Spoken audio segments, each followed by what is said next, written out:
come to meet the Labour MP for Warrington North, Charlotte Nichols, and we are in your, I wouldn't say salubrious office.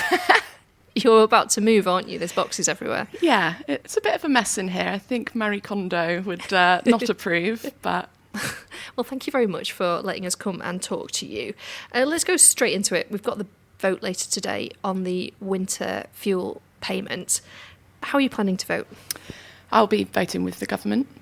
It's something that obviously didn't come into Parliament to do. It wasn't something that we'd spoken about in our manifesto.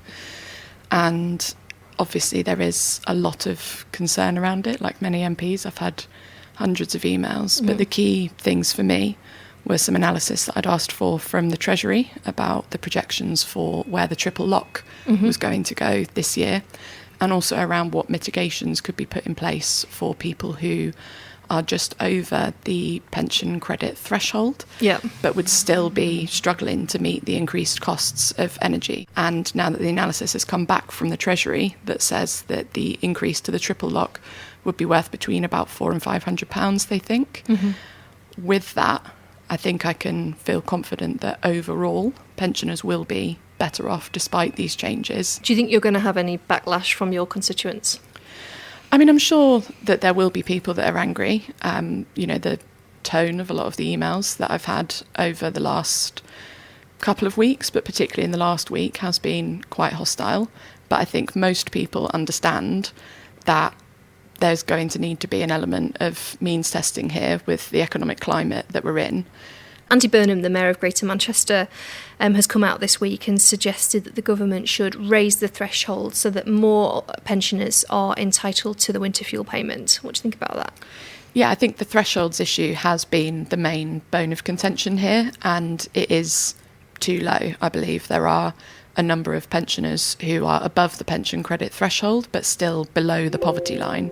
So that's something that, again, is part of our inheritance. That threshold hasn't been moved in a long time and clearly needs to be.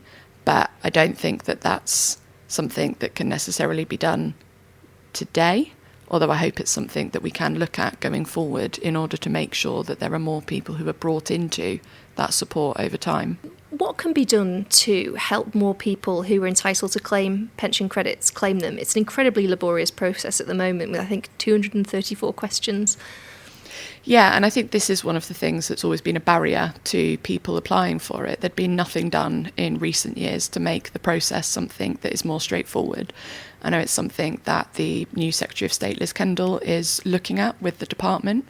Hasn't there been a calculation from the Institute for Fiscal Studies who say that if everybody eligible for tax credits actually claimed it, it would cancel out the 1.5 billion saving that Rachel Reeves says she hopes to make? I haven't seen that particular piece of analysis, but ultimately, if we end up spending more money overall, but more older people who are at or around the poverty line are getting much more significant support, then I don't think that's necessarily a bad thing. Thanks, Charlotte. Thank you.